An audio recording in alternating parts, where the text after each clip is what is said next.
Che percezione hai oggi, appunto, parlavi di questi ultimi episodi, quindi il libro pubblicato dalla casa, appunto, dalla casa Alteforte, che percezione hai e come pensi che da storici ci si debba muovere in questo presente per renderlo più chiaro, no? In qualche modo più intellegibile?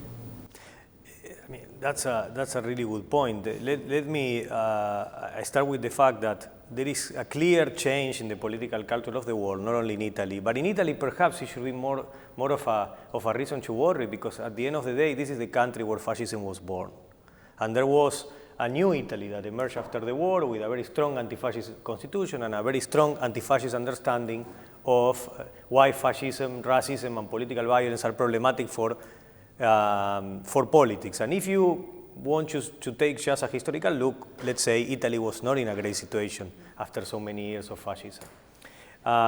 In fact, it was a country in ruins after a war in which many of its citizens were assassinated, sometimes by the state. I mean, it collaborated in the context of the Holocaust and so on and so forth. And it was a country that remembered, had a clear, very short memory, let's say a clear memory, immediate memory almost, of how bad fascism had been for Italy. We live now in a context in which, of course, we have more distance from that past, and there is a context in which history doesn't matter as much for many members of the public, and then there is no surprise that this kind of racist and politicians will prefer that people are not into history.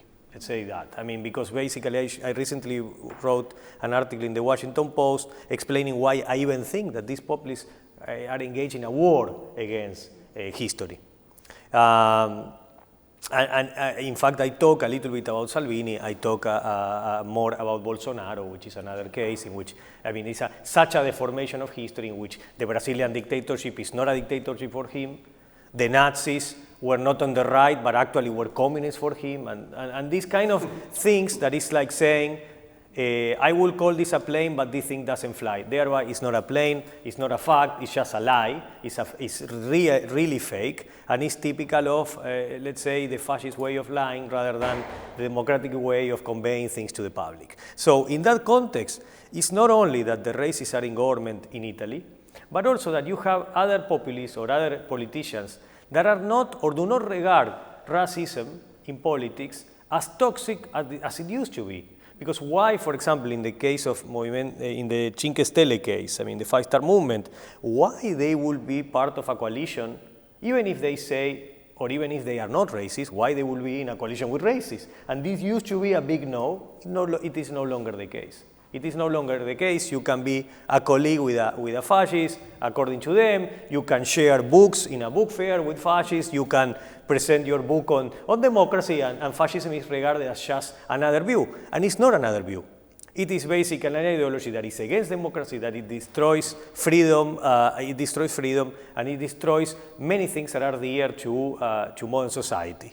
So basically, in that sense, there is a limit to how fascism can be accepted. And yet you have all these movements which are voted proposing the opposite. In the case of Bolsonaro, it's incredible because you have a candidate that is racist, that is homophobic, that praises political violence, praises political assassination. That in practice, doing campaigning, and I wrote about this, he resembles more Goebbels than the typical populist, and yet, so far at least, his government is similar to the Italian one. It's a populist government of the right.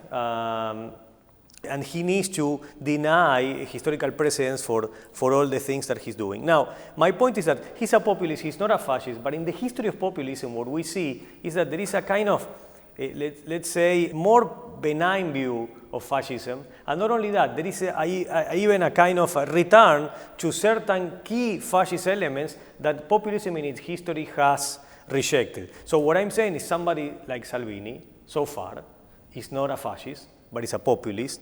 But is a populist that is closer to fascism than every other populist in the history of the world. And he's I mean, he does this along with people like Bolsonaro, Trump, Orban, Duterte, and many others. This is a global phenomenon. But in a country like Italy, you know, the country where fascism was born, it used to be a big, let's say, a more important memory of how problematic had been for the fascism had been for this country. And it is no longer the case.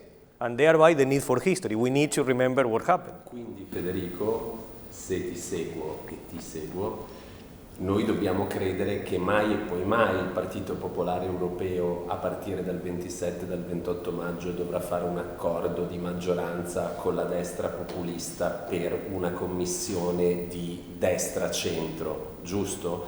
Perché poi magari quando questo succederà ci rivediamo e ne riparliamo.